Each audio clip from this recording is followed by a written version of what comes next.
Joining us now from Medica on the border with Ukraine is our reporter Omar Dehen. Omar, you've been watching the flow of Ukrainians across the border with refugees coming at all hours, it appears. Yes, Ricardo. In fact, the mayor of this town predicted last night that there would be larger than usual numbers, a mass wave, he called it, of arrivals into Poland. And Ukrainian refugees are arriving mostly by bus, but many still by foot around the clock in blistering sub-zero temperatures. We've seen many buses and people just arrive in the last few minutes. And across the country, they've arrived into Poland. Since the conflict in Ukraine began, there's been an estimated 600,000 Ukrainians that have entered the country, and that really points to just how popular Poland and significant it has become to this conflict. We're seeing as people cross into the country, not only are they coming from Ukraine, there are Ukrainian nationals that we've spoken to who've travelled across Europe and say they're preparing to defend their country. Young and old, they walk off the platform at Przemysl train station, the latest round of passengers to arrive from the Ukrainian city of Lviv. Poland once again giving a very warm welcome to their neighbours fleeing war. Volunteers sing, police officers hand out chocolate. The uplifting acoustics, a sharp contrast to the horrors these people now find themselves facing. Also in the air, a stoic sense of patriotism. Another line has formed.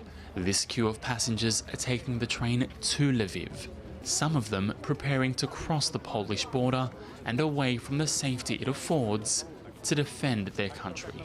My family in Ukraine, my wife, my son. Я еду. I'm going. Will you fight? Yes. Why? Как why? Потому что my land in fire. Igor, an Irish Ukrainian, came here from Dublin. Why do you plan to go back? For fight. Why do you want to fight? Fight in Dnipro town. Is that what I'm ready, yeah, because it's all my friends is waiting me now.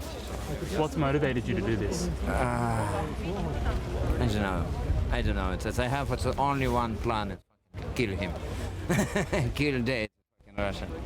As for those who have just escaped the bloodshed, the main question now is where to next. Marina is waiting for the train to Warsaw with her daughter and cat. For 4 days they hid in their bathroom in Kiev as escalating violence reached their doorstep. I look out my window and I see several armed men running and shooting, and I just cannot believe my eyes. It looks like a game. I'm horrified. I'm a historian, so I know how it is, and all the previous episodes of our wars, and I don't want it to be returned, and cannot stop it. Ukrainians suddenly with no home, relying on Polish hospitality. This school in Przemysl that teaches children with special needs has become a temporary home for refugees. Its gymnasium now a donation centre, the deputy principal providing a tour. So we collect every things they need: food, medical things, hygienic. How is this possible? I don't know. We don't sleep. We don't sleep. We work. As you see, we have teachers. They volunteers, and after they work or before they work, they come here. They help. How does it make you feel? You know, yesterday someone asked me about it. I feel proud. You know, because now I see we have big hearts. Among those staying at the school is Katia. She's only willing to speak on condition of anonymity, terrified for the fate of her husband still in Kiev. Ужасно. Ужасно мы себя чувствуем, потому что он там остался, мы постоянно за него беспокоимся. У нас постоянно переписка, мы постоянно прощаемся, как навсегда. И встречаемся, как будто бы не виделись целую вечность, понимаете? Сейчас у всех украинцев один только вопрос в мессенджере. Ну как ты вообще, как прошла ночь? More than 1 week into this conflict in Ukraine, and the numbers here in Poland are still swelling in size.